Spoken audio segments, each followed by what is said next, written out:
আল্লাহ সুবহানাহু ওয়া তাআলা তিনি বলছেন, সূরার নাম সূরাতুল হাজ, পারা সংখ্যা 17, সূরা সংখ্যা 22, আয়াত সংখ্যা 1 এবং 2। আল্লাহ সুবহানাহু ওয়া তাআলা তিনি ঘোষণা করেছেন,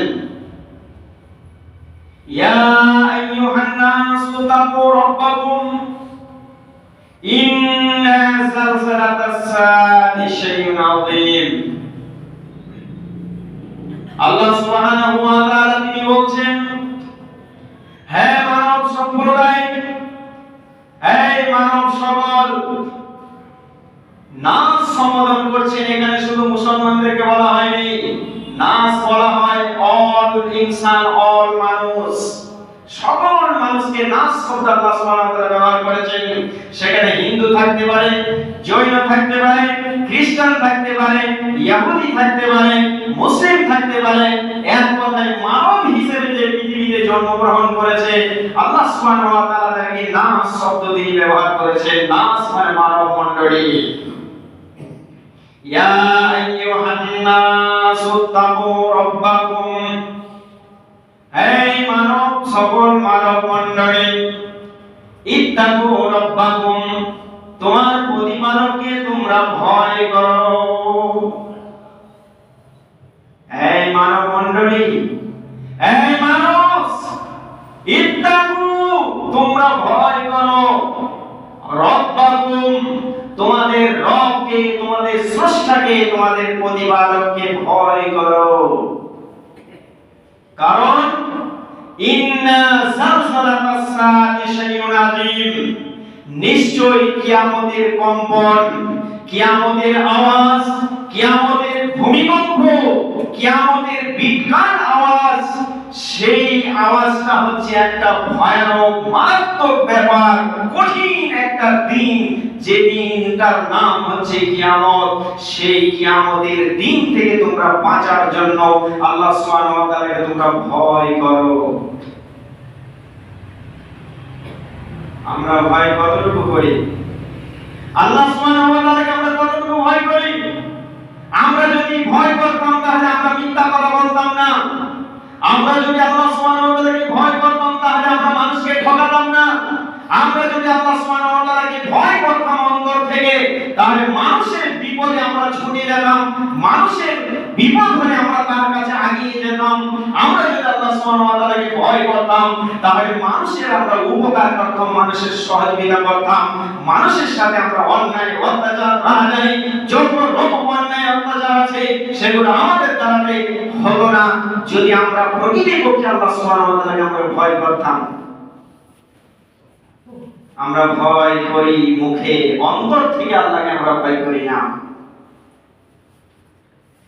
আজকে আমরা আমাদের সন্তানদের বলেছি 7 বছর হলে নামাজের তালিম দিতে হবে। হাদিস নবী বলেছেন, আবু সহিহ হাদিস, বাচ্চা যখন 7 বছর হবে নামাজের তালিম দাও।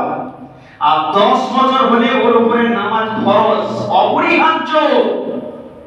সে যদি নামাজ না পড়ে ওয়াজরিবুহুম আলাইহা, হাদিসে আছে তাকে মেরে নামাজ পড়াও, তাকে লাঠি চার্জ করো, লাঠি দিয়ে তাকে পিটো। যদি নামাজ না পড়ে ওয়াজরিবুহুম আলাইহা, নবী বলেন তার উপরে বেত্রায় হাত করো, তাকে মারো, মেরে তাকে নামাজ পড়াও, কারণ নামাজ ফরজ। বাপই নামাজ পড়ে না তো ছেলে কি করে পড়বে? নিজের মাই তো নামাজ পড়ে না, কি করে মেয়ে নামাজ পড়বে? নিজের মা নামাজ পড়ে না তাহলে বৌমা কি করে নামাজ পড়বে? অথচ সারা রাত্রিতে যাপন করছে, স্বামী স্ত্রী সারা রাত এক জায়গায় থাকছে, নামাজ অবস্থায় সারা রাত অতিবাহিত করলো, তার পবিত্রতা হাসিল করলো না, ওই নামাজ অবস্থায় সারা রাত থেকে গেল। নিজের সন্তানকে নামাজের কথা বললো না, নিজের বৌমাকে নামাজের কথা বললো না, নিজের মেয়েকে নামাজের কথা বললো না, নিজের সন্তানের যারা রয়েছে তাদেরকে নামাজের কথা বললো না, অথচ সারা রাত ওই নাপাক অবস্থায় অতিবাহিত করে দিল। চিন্তা করবেন কথাগুলো, যে আমরা কতটুকু আল্লাহকে ভয় করছি। যদি আমরা প্রকৃতপক্ষে আল্লাহকে ভয় করতাম তাহলে আমাদের দ্বারাই খারাপ কাজ হতো না, আমাদের দ্বারাই অন্যায় হতো না, আমাদের দ্বারাই অশ্লীল কাজ আমাদের দ্বারাই হতো না। আমরা সব সময় কি করতাম? আমরা উপকারে থাকতাম, ভালোর দিকে থাকতাম। আল্লাহ সুবহানাহু ওয়া তাআলা বলছেন, হে মানব মণ্ডলী, তোমরা তোমার প্রতিপালককে ভয় করো। ইন্না সালসালাতাস সাআতি শাইউন আযীম, নিশ্চয়ই কিয়ামতের কম্পন, কিয়ামতের আওয়াজ, কিয়ামতের দিনে ভূমিকম্প, বিকরাল আওয়াজ হবে একটা মারাত্মক ব্যাপার, ভয়ঙ্কর ব্যাপার। কি করে বাঁচব? আচ্ছা একটু চিন্তা করুন তো, আমার বয়স এখন 36, মানে 36 বছর বয়স। এই মসজিদে যত লোক বসে আছে এরা সব রক্তের মানুষের শরীর। সারা পৃথিবীতে যত মসজিদের ইমাম আছে, যত মাদ্রাসা, বেসরকারি মাদ্রাসার শিক্ষক আছে, এদের শরীরটা আল্লাহ পাক লোহা দিয়ে তৈরি করেছে। মসজিদের ইমামদের শরীরটা হচ্ছে লোহা, এই হাতটা পিতল, এটা তামা, মাথাটা লোহা, বডিটা হচ্ছে কাঁচ। আর আল্লাহ পাক আপনাদের তৈরি করেছে কি দিয়ে? রক্ত মাংসের শরীর দিয়ে। তাই ইমাম সাহেব ফজরের সময় উজু করলে ওর কোনো জ্বালা নাই, লেপটা ছাড়লে কোনো কষ্ট হয় না, উজু ঠান্ডা পানিতে উজু করলে কষ্ট হয় না, শরীর নাপাক হলে যদি গোসল করতে সেটা ইমাম সাহেবের কষ্ট হয়, আপনাদের কষ্ট হয়ে যায়। ওটা আপনাদের ঠান্ডা লাগে, ইমাম সাহেবের ঠান্ডা লাগে না, কারণ এটা রোয়া তো। চিন্তা করবেন, আপনার যদি ঠান্ডা লাগে ফজরের সময় উজু করতে, দেখবেন ইমাম সাহেবের ঠান্ডা লাগে। আপনার লেপ ছাড়তে যদি ফজরের সময় কষ্ট হয়, দেখবেন ইমাম সাহেবের কষ্ট লাগে। তারপরেও ইমাম সাহেব নামাজে আল্লাহু আকবার বলে দাঁড়ায়, কারণ এই জন্যই দাঁড়ায় যে মানুষ জাহান্নাম থেকে বাঁচার জন্য, মানুষকে জাহান্নামের আগুন থেকে বাঁচানোর জন্য ইমাম সাহেব প্রত্যেক দিন দিনে 5 বার চেষ্টা করে যে মানুষকে জাহান্নামের আগুন থেকে যাতে বাঁচানো যায়, সেই চেষ্টা ইমাম সাহেব করে যায়। অথচ গ্রামের মানুষ, এমন গ্রাম যেখানে 500 ভোটার, যেখানে 1500 ভোটার আছে, অথচ মানুষ ফজরের নামাজে আসতে পারছে না, জোহরে আসতে পারছে না, আসরে আসতে পারছে না, মাগরিবে আসতে পারছে না, এশাতে আসতে পারছে না। এইভাবে দিনকে দিন অতিবাহিত করছে। হিসাব আপনাকে দিতে হবে। ইমাম সাহেবের হিসাব ইমাম সাহেব দেবে, আপনার হিসাব আপনাকে দিতে হবে। আপনি প্রস্তুত থাকুন, মরার পরে পরে আপনাকে ধরা হবে। ভাবছেন এইভাবে চলে যাবে জিন্দেগিটা? অত সহজ নয়। প্রত্যেক মানুষ চুল চুল হিসাব হবে আল্লাহ সুবহানাহু ওয়া তাআলা। আল্লাহ সুবহানাহু ওয়া তাআলা বলছেন, সারা পৃথিবীর মানব সম্প্রদায়কে ঘোষণা করে বলে দিলেন, কিয়ামতের দিনটার ব্যাপারে ভয় করো। নিশ্চয় এই কিয়ামত এমন ভয়ঙ্কর বিকরাল আওয়াজ তোমাদের সামনে এসে যাবে, যে দিনটা মানুষ উলঙ্গ হয়ে ছোটাছুটি করবে, নিজের খবর রাখতে পারবে না, মানুষ পেরেশান হয়ে যাবে, মানুষ নিজের ঘামে নিজে হাবুডুবু খাবে, মানুষ পাপের কারণে ঘাম হবে, সেই ঘামে মানুষ নিজে হাবুডুবু খাবে। অতএব মানব সকল, তোমরা তোমার প্রতিপালক, তোমার রব, তোমার স্রষ্টাকে ভয় করো। অন্তর থেকে ভয় করতে হবে, মুখে বললে হবে না, অন্তর। কেমন ভয়? যারা বিড়িখোর, যারা খৈনিখোর, যারা সিগারেট, তামাক, নানান ধরনের যারা নেশা করে, আচ্ছা রোজা মাসে খায়? রোজা মাসে খাবে না, সে যত বড়ই মাতাল হোক আর নেশা করবো, ও কি, ও ভয় আছে আল্লাহর প্রতি, যেটা রমজান মাস ফরজ। ওই ভয়টা আপনাকে প্রত্যেক 12 মাস করতে হবে। আপনাকে এনি টাইম আপনাকে করতে হবে। যে ভয়টা আপনি রোজা মাসে করছেন, ওই ভয়টা 12 মাস আপনাকে করতে হবে, এনি টাইম। তবেই তো তোমার রব অন্তর নিয়ে বিচার করবে যে না, এ বান্দা আমাকে সত্যিকার ভয় করে। আল্লাহ সুবহানাহু ওয়া তাআলা বলেন, ইয়াউমা তারাউনাহা তাযহালু কুল্লু মুরজিয়াতিন আম্মা আরদাত। সেই দিন দেখবেন, যেদিন কিয়ামত ঘটবে, যেদিন কিয়ামত হবে, সেদিন তোমরা দেখবে, ইয়াউমা তারাউনাহা তাযহালু কুল্লু মুরজিয়াতিন, সেদিন প্রত্যেকটা দুগ্ধদায়ী মা, প্রত্যেক নারী, অর্থাৎ প্রত্যেক মহিলা যাদের সন্তান রয়েছে, ওই দুধের সন্তানকে কিয়ামতের দিনে দুধ দিতে মা ভুলে যাবে। অর্থাৎ দুধ দানকারী মা কোলের শিশু 1 দিনকার 2 দিনকার 5 দিনকার 1 মাস 2 মাস 5 মাসের শিশু, ওই মা কিয়ামতের দৃশ্য দেখে কম্পন দেখে ওই নিজের সন্তানকে মা সেদিন দুধ দান করতে ভুলে যাবে। 1 মাসকার বাচ্চা, 2 মাসকার বাচ্চা, দুধের শিশু, মায়ের কাছে শিশু খুব আপন, খুব প্রিয়। ওই দুধের শিশু কচি বাচ্চা মা কোলে নিয়ে থাকবে, বাচ্চাকে কোলে নিয়ে স্তনের কাছে মুখটা লাগিয়ে দেবে, কিন্তু মায়ের এই জ্ঞানটুকু থাকবে না যে আমার বাচ্চা খিদে আছে, দুধ পান করাতে হবে। আল্লাহ পাক তিনি বলছেন আম্মা আরসাল, ওই দুধের শিশুকে মা দুধ পান করাতে ভুলে যাবে। সেই দিন এমন কঠিন, এত ভয়ঙ্কর, বিকরাল আওয়াজ হবে, চূর্ণ বিচূর্ণ হয়ে যাবে, আসমানটা টুকরো টুকরো হয়ে মোমের মতো গলবে। চন্দ্র, সূর্য, নক্ষত্র, আকাশে যত গ্রহ আছে, সেদিন এই যে সূর্য দেখছেন, এই সূর্যের প্রখর আর তাপ বেড়ে যাবে, আরো কাছাকাছি এসে যাবে। আল্লাহ সুবহানাহু ওয়া তাআলা তিনি বলছেন, ওই দুগ্ধদায়িনী মা তার নিজের সন্তান কোলের সন্তানকে দুধ দিতে ভুলে যাবে। আচ্ছা, মানুষ কখন বলে নিজের বাচ্চাকে দুধ দিতে? কোনো মা বলবে? কোন কোলের শিশুকে তার মা দুধ দিতে ভুলে যাবে? পৃথিবীতে এমন কোন ঘটনা ঘটেছে যে মারাত্মক ঘটনার জন্য তার মা তার শিশুকে দুধ দিতে ভুলে গিয়েছে, দুধ পান করাতে ভুলে গিয়েছে? ভুলেনি।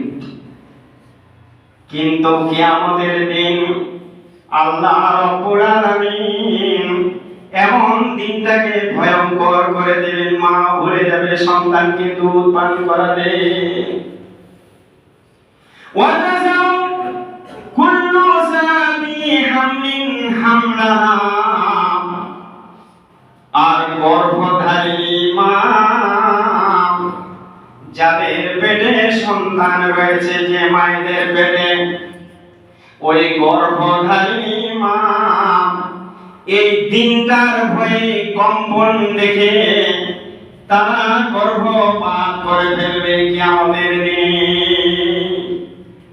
অর্থাৎ এই দিনটা এত কঠিন হবে, এত মারাত্মক ঘটনা ঘটবে।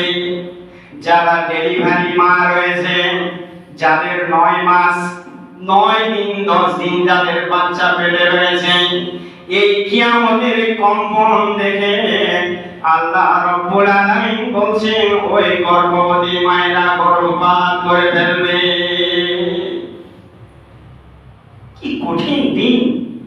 একটা মেয়ে যখন প্রসব করে কোনো নারী, তার সেই মেয়েটা বাচ্চা প্রসব করতে গেলে যে ব্যথাটা পায় 55% ব্যথা পায় একটা নারী তার বাচ্চাকে জন্ম দিতে গিয়ে। যদি ওই ব্যথাটা 55 থেকে 60 ঘরে চলে যায়, তাহলে সেই মহিলাটা শহীদ হয়ে যাবে, মানে আর বাঁচার কোনো উপায় নেই, মারা যাবে ব্যথার জন্য। পৃথিবীতে যত ব্যথা আছে, মহিলাদের কাছে সব চাইতে, একজন মায়ের কাছে পৃথিবীর সবচাইতে কঠিন ব্যথা হচ্ছে সন্তান প্রসব করা, সন্তানকে ভূমিষ্ঠ করা, সন্তানকে পৃথিবীর আলো দেখানো। সেই মায়েরা সেই ব্যথাকে সহ্য করে অপেক্ষা করে একটা সন্তানকে, ছেলে মেয়েকে ভূমিষ্ঠ পৃথিবীর আলো দেখায়। আর সেই মাকে নিজের সন্তান বলে, তুমি কিছু জানো না। যে মা সন্তানকে 55% ব্যথা দিয়ে অনুভব করে এই পৃথিবীর আলো দেখালো, সেই মা যদি সন্তানের জন্য একটু দোয়া করে দেয়, সন্তানের জীবন ধন্য হয়ে যাবে। আর সন্তানকেও মায়ের জন্য দোয়া করতে হবে, রব্বির হামহুমা কামা রাব্বায়ানি সগীরা। রব্বির হামহুমা, রব্বকে বলতে আমার প্রতিপালক, হামহুমা তুমি আমার পিতামাতাকে দয়া করো, আমার পিতামাতাকে তুমি অনুগ্রহ করো, কামা রাব্বায়ানি সগীরা, যেরকম ভাবে ছোটবেলায় শিশুবেলায় আমার পিতামাতা আমাকে লালন পালন করেছে, আমাকে খাদ্য আমার মুখে তুলে দিয়েছে, আমি হাঁটতে পারিনি আমাকে হাত ধরে ধরে হাঁটা শিখিয়েছে, আমি স্কুল যেতে পারিনি আমাকে হাত ধরে ধরে স্কুলে পৌঁছে দিয়েছে, আমি দৌড়তে পারিনি আমাকে হাত ধরে ধরে দৌড় করিয়ে শিখিয়েছে, কামা রাব্বায়ানি সগীরা। ও আমার প্রতিপালক, তুমি আমার পিতামাতাকে ওইভাবে ওই বাচ্চা অবস্থায় আমাকে যেভাবে লালন পালন করেছে, তুমি রহমতের কোলে আমার পিতামাতাকে লালন পালন করিও। সন্তান করেছে বাবার জন্য দোয়া, শেখাওনি তো? এ দোষ সন্তানের নয়, এ দোষ পিতামাতাদের। কারণ এই পিতামাতা তার সন্তানকে এই দোয়াটা শিক্ষা দেয়নি যে রব্বির হামহুমা কামা রাব্বায়ানি সগীরা। এই দোয়াটা সন্তানদেরকে শেখানোর দরকার ছিল, সন্তানকে পিতামাতা শেখায়নি। এটা সন্তানের দোষ না, এটা পিতামাতার দোষ। আল্লাহ সুবহানাহু ওয়া তাআলা তিনি বলছেন যে ওই কিয়ামতের দিনে ওই গর্ভধারিণী মা এই দিনটা দেখে তার নিজে গর্ভপাত করে ফেলবে, এমন একটা দিন ঘটে যাবে। 3 নম্বরে আল্লাহ পাক বলছেন ওয়াদারান নাসা সুকারা, তুমি দেখবে কিয়ামতের দিনে মানুষ মাতালের ন্যায় ঘোরাফেরা করবে। সুকারা মানে যে নেশাগ্রস্ত মানুষ, যে নেশা করে যার জ্ঞান থাকে না, যে ভুল বকে, এরকম মানুষ রাস্তাঘাটে যেমন ঘোরাফেরা করে। আল্লাহ সুবহানাহু ওয়া তাআলা তিনি বলছেন ওয়াদারান নাসা সুকারা, তোমরা সেই দিন দেখবে কিয়ামতের দিনে মানুষ পাগলের মতো ঘুরবে, নেশাগ্রস্ত মানুষের মতো ঘোরাফেরা করবে, মানুষ মাতালের মতো ঘোরাফেরা করবে। ওয়ামা হুম বিসুকারা, অথচ কোনো মানুষ নেশা করেনি, কোনো মানুষ নেশাগ্রস্ত নয়। কিয়ামতের দিনে মানুষ পাগল হয়ে ঘুরবে, পাগলের মতো ঘুরবে, নেশাগ্রস্ত মানুষের মতো ঘুরবে। অথচ আল্লাহ সুবহানাহু ওয়া তাআলা তিনি বলছেন ওয়ামা হুম বিসুকারা, অথচ তারা কোনো নেশা করেনি, কোনো নেশাগ্রস্ত সেই মানুষ নয়। ওয়ালাকিন্না আযাবাল্লাহি শাদীদ, তবে জেনে রাখো আল্লাহর শাস্তি হচ্ছে কঠিন। আল্লাহর শাস্তি হচ্ছে কঠিন। আল্লাহ যেদিন ধরবে না, সেদিন যে আমি ভাত খাবো পানি খাবো এই শব্দটুকু বলার সুযোগ হবে না। আল্লাহ যখন মানুষকে ধরবে 60 বছর 70 বছর 80 বছর বা তার কম, সেই দিন মানুষ বলবে যে আমি একটু নামাজ পড়ে আসি, এতদিন পড়া হয়নি, 2 রাকাত নামাজ পড়ে আসি, আর সুযোগ নেই। বলে আমি একটু কোরআন শরীফটা খুলে দেখি, আর সুযোগ নেই। বলে আমি একটু দান খয়রাত করে আছি, আর কোনো সুযোগ নেই। আল্লাহ সুবহানাহু ওয়া তাআলা যখন ধরবেন, আল্লাহর ধরাটা হচ্ছে খুব শক্তি, খুব কঠিন। ওয়ালাকিন্না আযাবাল্লাহি শাদীদ, আল্লাহর আযাব, আল্লাহর গজব, আল্লাহর শাস্তি মারাত্মক। যখন আল্লাহ সুবহানাহু ওয়া তাআলা মানুষকে ধরবেন, আর ছাড়ার কোনো উপায় নেই, সেখান থেকে মানুষ আর ছুটকারা হবে না। নমরুদ বিখ্যাত বদমাশ চলে গেছে। পৃথিবীর ফিরাউন যে নিজেকে রব বলে দাবি করেছিল, আনা রব্বুকুমুল আলা, আল্লাহ তাকেও ধরেছে, চলে গেছে। আবু জাহেল আল্লাহর নবীর সবচাইতে যে বড় দুশমন, সেই আবু জাহেলকেও আল্লাহ ছাড়েনি, ধরেছে, পকড়ে। উতবা সাইবা,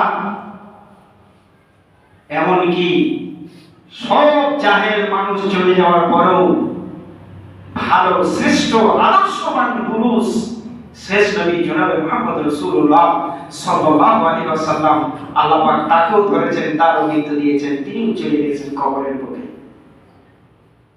আল্লাহর হাত থেকে কেউ রেহাই পেয়েছে? মানুষ কেউ ছুটকারা পেয়েছে? কেউ বাঁচতে পারবে না। প্রত্যেক মানুষটাকে কবরে যেতে হবে, আর কবরে গিয়ে তাকে হিসাবের সম্মুখীন হতে হবে। আল্লাহ জিজ্ঞেস করবে না তুমি দুনিয়া জমি করেছো কার জন্য, তুমি দোকান বাড়ি করেছো কার জন্য, তুমি টাকা পয়সা অর্থবিত্ত করেছো কার জন্য, এগুলো কবরে জিজ্ঞেস হবে না। কবরে জিজ্ঞেস হবে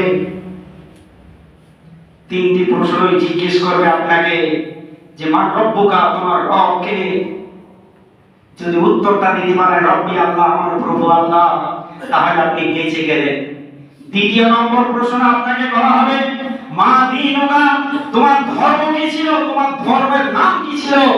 যদি আপনি বলেন দ্বীন ইসলাম, আমার ধর্মের নাম হচ্ছে ইসলাম, আমি ইসলাম ধর্মের অনুসারী, কিন্তু ফজরের নামাজ পড়ি না, মনে হলো আগুনে পানি ঢালা গেল। আমি বলেছিলাম নামাজ পড়া লাগবে না, শুধু দীঘা গ্রামটা লেপ ঘুরিয়ে একবার ঘুরিয়ে এসে শুয়ে পড়বা। আমি তো বলিনি যে নামাজে শুয়ে, কথা বলি নামাজ পড়ার আগে তুমি প্র্যাকটিস করো, দু চারবার ঘোরাফেরা করে তারপরে তুমি এসো, তাহলে বুঝতে পারবে যে শীত কাকে বলে, ফজরের নামাজটা কত কঠিন পড়তে গেলে। ঈমান পরীক্ষা হবে, এই হাতে আগুন রাখা সম্ভব হবে কিয়ামতের দিনে, কিন্তু ঈমানটা রাখা সম্ভব হবে না। মানুষ ঈমান রাখতে পারবে না, কিন্তু আগুনটা রাখতে পারবে। আল্লাহ সুবহানাহু ওয়া তাআলা তিনি বলছেন, এই মানব সম্প্রদায়কে সম্বোধন করে তিনি বলছেন, যে মানুষেরা কিয়ামতের দিনে যখন ঘুরবে, কিন্তু আমার যেটা শাস্তি, আমার যেটা আযাব, সেটা মানুষের মধ্যে প্রযোজ্য হয়ে যাবে, আমি ছুটকারা কাউকে দেব না। কবরে যাবেন, দু নম্বর প্রশ্ন হবে মা দীনুকা, তোমার দিন কি, তোমার ধর্ম কি? বলে দিন ইসলাম, আমার ধর্ম হচ্ছে ইসলাম, আপনি বেঁচে যাবেন। তিন নম্বরে প্রশ্ন করা হবে, ফেরেশতারা আসবে, আসার পরে আমরা যখন কবরে মায়েরকে শুইয়ে দিই, ওই শুইয়ে দেওয়া আসার পরে পরে দুইজন ফেরেশতা আসবে, তাদের চোখ পিটকাল, মোটা মোটা কালো কালো, তো দেখেই মানুষ চমকে যায়। তো তিন নম্বরে প্রশ্ন করা হবে যে মান নবীউকা, তোমার নবী কে? অন্য হাদিসে বলা আছে ওয়া ইউকালু হাযা রাসূল, বলে এই মানুষটাকে চিনো? একটা তাসবিহ ফটো আনবে, এনে বলবে এই মানুষটাকে চিনো, এই মানুষটাকে দেখো তো। সেই মানুষটাকে বিশ্বনবী মুহাম্মদ রাসূলুল্লাহ সাল্লাল্লাহু আলাইহি ওয়াসাল্লাম, বলে এই মানুষটাকে চিনো? যদি ভালো হয় তো বলবে হ্যাঁ মান নবী মুহাম্মদ মুস্তাফা সাল্লাল্লাহু আলাইহি ওয়াসাল্লাম, আমার নবী হচ্ছে মুহাম্মদ সাল্লাল্লাহু আলাইহি ওয়াসাল্লাম। তাহলে ওই তিনটি প্রশ্নের জবাবে বেঁচে গেল। আর যদি বলে তোমার রব কে? বলে হা হা লাদি, আমি কিছু জানি না। বলে তোমার দিন কি? বলে হা হা লাদি, আমি কিছু জানি না। তোমার নবী কে? বলে হা হা লাদি, আমি কিছু জানি না। আসমান থেকে আওয়াজ আসবে, আসমানের দরজাগুলো বন্ধ করে দেবে, বলে এই ব্যক্তির এই আত্মাটা নেওয়া হবে না, এই জান্নাতে যেতে পারবে না, কারণ এই আল্লাহর সাথে শত্রুতা করেছে পৃথিবীর বুকে। নবী মুহাম্মদ সাল্লাল্লাহু আলাইহি ওয়াসাল্লামের উপরে শত্রুতা করেছে, আল্লাহর কথা অস্বীকার করেছে, নবী মুহাম্মদের কথাকে অস্বীকার করেছে। আসমানের দরজা বন্ধ করে দেওয়া হবে, ওই ব্যক্তির জন্য আসমানের জান্নাতের দরজা খুলবে না। আপনি কি ভাবছেন যে এইভাবে পৃথিবী থেকে চলে যাব? যারা মারা গিয়েছে, কবরে শুয়ে আছে, তারা বুঝতে পারছে যে আমরা আজ কি করেছি আর কোথায় আমরা এসেছি, কি শাস্তির মধ্যে আমরা পড়ে রয়েছি। যারা আযাবে গ্রেফতার হয়ে গিয়েছে তারাই একমাত্র ভালো জানছে, কারণ আল্লাহ সুবহানাহু ওয়া তাআলা তিনি বলেছেন আযাবুন আলীম, আযাবুন শাদীদ, ইন্না আযাবাল্লাহি ওয়ালাকিন্না আযাবাল্লাহি শাদীদ। আল্লাহ সুবহানাহু ওয়া তাআলা তিনি বলেন কঠোরতম শাস্তি, কঠোরতম শাস্তি, কঠোরতম শাস্তি আলাদা। আল্লাহ সুবহানাহু ওয়া তাআলা তিনি অন্য জায়গায় বলছেন পারা সংখ্যা 30, সূরা সংখ্যা 80, সূরার নাম আবাসা, আয়াত সংখ্যা 34 থেকে 42। আল্লাহ সুবহানাহু ওয়া তাআলা তিনি বলছেন ইয়াওমা ইয়াফিরুল মার'উ মিন আখিহি ওয়া উম্মিহি ওয়া আবিহি। কিয়ামতের দিন এত কঠিন হবে, এত ভয়ঙ্কর হবে, আল্লাহ সুবহানাহু ওয়া তাআলা তিনি বলছেন, মানব সম্প্রদায়কে বলছেন, শোনো, ইয়াউমা ইয়াফিরুল মারউ মিন আখিহি, সেদিন মানুষ নিজের ভাইকে দেখে পলায়ন করবে, পালিয়ে যাবে, পালিয়ে যাবে। নিজের ভাইকে দেখে সেদিন পালাবে। ওয়া উম্মিহি ওয়া আবিহি, ওই মানুষেরা নিজের মা নিজের বাপকে দেখে পলায়ন করবে, পালিয়ে যাবে, দূর হয়ে যাবে, দূর হয়ে যাবে। মানে এত কঠিন দিন সেদিন হবে, নিজের মা নিজের পিতা এই দুইজনের কাছ থেকে তারা দূর হয়ে যাবে, পালিয়ে যাবে। ওয়া সাহিবাতিহি ওয়া বানি, আর সঙ্গিনী অর্থাৎ স্ত্রী নিজের সন্তানদের ছেড়ে পালিয়ে যাবে। স্বামী সেদিন সন্তানকে ছেড়ে পালিয়ে যাবে, অর্থাৎ বাপ নিজের সন্তান ছেড়ে চলে যাবে, মা নিজের সন্তান ছেড়ে মেয়েকে সেদিন ছেড়ে পালিয়ে যাবে। ওয়া সাহিবাতিহি ওয়া বানি, ওই সঙ্গিনী নিজের সন্তান ছেড়ে মেয়েকে দূর দূর করে দাঁড়িয়ে সে পালিয়ে যাবে। এখন পৃথিবীতে বলছেন বাপ খেয়ে নে, শরীর খারাপ করবে, বাপ ওষুধটা খা, শরীর খারাপ করবে, বাপ খেয়ে লেগেছে ভাতটা খেয়ে স্কুলে যা, বলে বাপ বলে এ মেয়ে এই জিনিসটা খা, তারপরে স্কুলে যাবি। কত আদর, কত যত্ন। কিন্তু আল্লাহ পাক বলছেন ওয়া সাহিবাতিহি ওয়া বানি, ওই সঙ্গিনী তার সন্তান যারা পৃথিবীর বুকে রয়েছে, এই সন্তানগুলিকে ফেলে মা বাবা তার কাছ থেকে দূর হয়ে যাবে। লিকুল্লি ইমরিন মিনহুম ইয়াওমাইদিন শানুন ইউগনি, প্রত্যেক মানুষের দশা এমন হবে, এমন ঘটবে, যারা তাদের ব্যাপারে তারা অন্যদের ব্যাপারে উদাসীন থাকবে। মানুষ কষ্ট, এত কষ্ট, এত কষ্ট, মানুষ নিজে কি হচ্ছে মানুষ সেদিন নিজেই বুঝতে পারবে না কিয়ামতের দিনে। কিন্তু বেঁচে যাবে কারা? আল্লাহ বলেছেন কিছু মানুষ বেঁচে যাবে, তারা কারা? উজুহুন ইয়াওমাইদিন মুসফিরা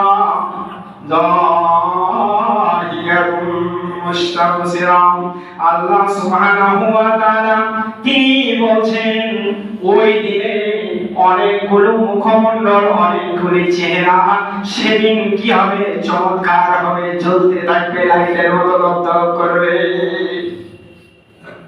কিয়ামতের দিনে কিছু চেহারা, উজু মানে চেহারা, এটা বহু বচন, ওয়াজনের জামা উজু বহু বচন। তো কিয়ামতের দিনে অনেক চেহারা মানে অনেক মুখমণ্ডল কি হবে? উজুহুন ইয়াওমাইদিন মুসফিরা, মুসফিরা মানে হচ্ছে লাইটের মতো চমকাবে, দপদপ করবে। পাঁচবার হাত ধোবে, উজু করবে, তবে তো জ্বলবে। সারা রাত সারা দিন কালি ধুলো মেখে কিয়ামতের দিনে জ্বলবে? পাঁচবার উজু করে তবে জ্বলবে। ফজরের সময় চাক করে এসে নাকটা ঘুরিয়ে দেবে, গা ছটছটে উঠবে পানিতে দেওয়ার সাথে সাথে। দেখে অনেক মানুষ পিচ্ছাপ করে পানি নেয় না ঠান্ডা ধরে, এই খবর আমার কাছে এসেছে। পিচ্ছাপ করে পানি নেয় না, পবিত্র হাসিলও করে না, অনেক মানুষ এরকম আছে। বডিটাকে পাক সাপ রাখতে হবে তো অত সহজ নয়। শরীরটাকে পবিত্র রাখা অত সহজ কাজ নয়। সারা রাত এক জায়গায় থাকবেন স্বামী স্ত্রী, তারপরে শরীরটাকে পবিত্র রাখা এত সহজ কাজ নয়।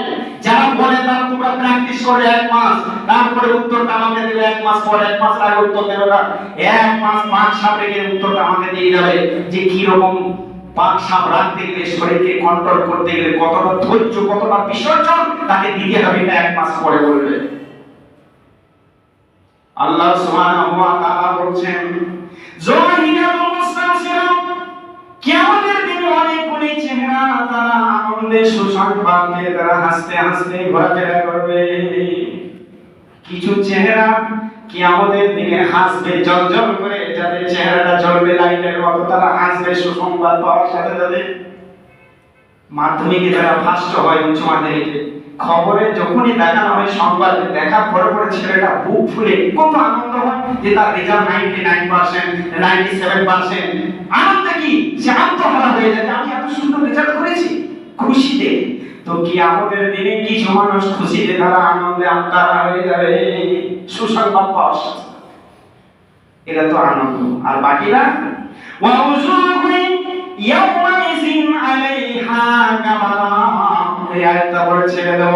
আল্লাহ সুবহানাহু ওয়া তাআলা তিনি বলছেন, আর কিছু চেহারা তাদের এই মুখমণ্ডলটা কালি হয়ে যাবে, কালো হয়ে যাবে,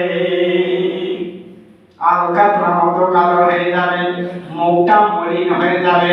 ওয়াজুহুই ইয়াউমাইযিন আলাইহা গাবারা তারহাকুহা কাতারা। ওই মানুষদেরকে কিয়ামতের দিনে তোমরা দেখবে মানুষটা আলকাতরার মতো, তার চেহারাটা কালো হয়ে গেছে। এই মুখটা কালো, ধুলো, বালি, ময়লা, কোচা, মানে যা নোংরা জিনিস আছে তার এই মুখমণ্ডলটা সেদিন হয়ে যাবে সেরকম। ওয়াজুহুই ইয়াউমাইযিন আলাইহা গাবারা তারহাকুহা কাতারা। কাতারা মানে আলকাতরা, যাকে বাংলা বুঝিলেন। আলকাতরাটা কি পরিষ্কার? আলকাতরা যেমন কালো, তো ওই আলকাতরার মতো তার চেহারাটা কিয়ামতের দিনে হয়ে যাবে।